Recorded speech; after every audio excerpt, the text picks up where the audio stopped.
in terms of setting the scene for us there, Luke, Matthew Knies practicing on a different pad doesn't seem like he's going to be in game one. That fair to say?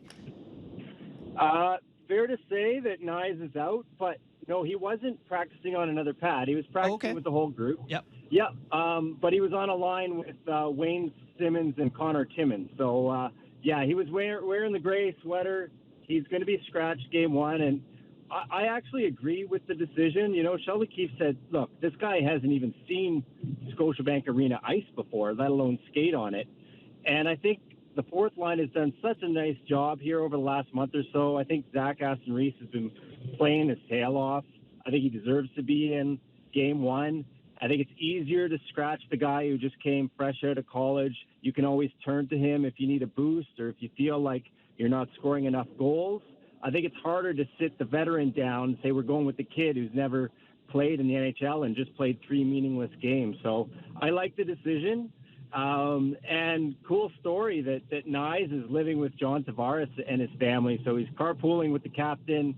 And John Tavares said that, you know, he talked to Kyle Dubas about it, talked to his family about it, was happy to give Knies his entire basement. So it's bigger than a hotel room. And actually, Dougie Waite did the same thing for John Tavares when he was a youngster coming into the league. So he's just paying it forward here. But I think Knies will be a great secondary option. He won't be playing game one. Which means also that, you know, the debate on whether you wanted to go with your 3 top centermen in the first, second, and third slot is now shrunk to your top 2 lines as Tavares moves to the left wing on a line with OReilly and Nylander. Did that come to a surprise with many at the rink? Yeah, I don't know if it's a huge surprise because it's something that he's been toying with. I mean, he's pretty much tried every combination, Sheldon Keefe, for the last month or month and a half. I think at home, when you can control the matchups, I like it. I think it's an aggressive approach. All of a sudden, you've got a second line of Ryan O'Reilly, John Tavares, and William Nylander, who just scored 40 goals. I mean, as far as second lines go, that looks pretty deadly. The second line has been a question mark in so many of the Toronto Maple Leafs postseason series in the past. That looks deadly. That looks like a second line that's going to go out and try and get you some goals. I think the bigger surprise might be that O'Reilly took Nylander's spot on the top power play unit. I wasn't sure if that was something Sheldon Keefe was just going to toy with in the regular season at the end when he was sitting some guys for load management, but it looks like that's what he's going to go with in game one to start and throw a bit of a different PP look at the Lightning. So that's more of a surprise to me. I like the aggressive approach of loading up that second line and seeing what they can do. Did anybody ask Nylander how he feels about that? He says it's nice that we have different options.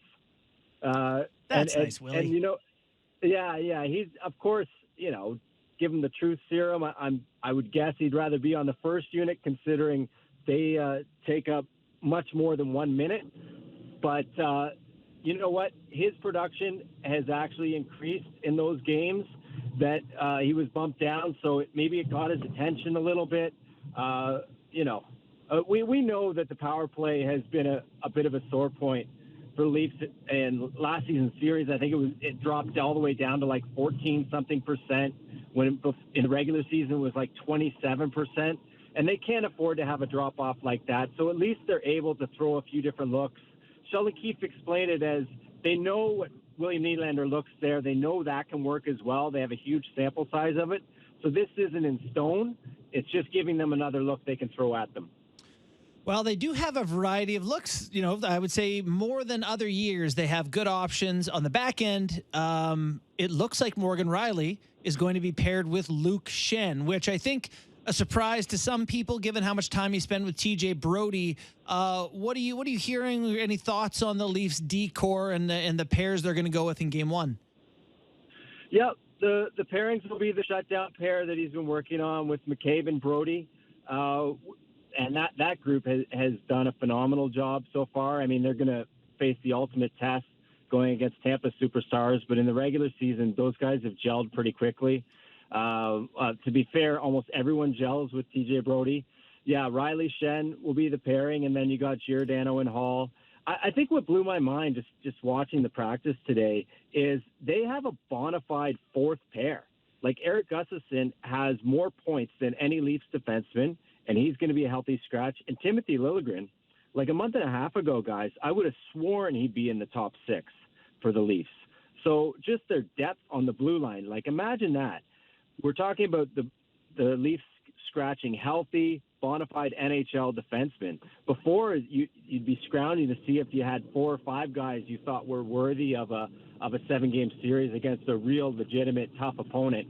And now they have different looks they can throw at, or if some guy gets injured, God forbid, they have a guy ready to step up and shouldn't be afraid of the moment. So just the depth on the blue line, I think, has impressed me most.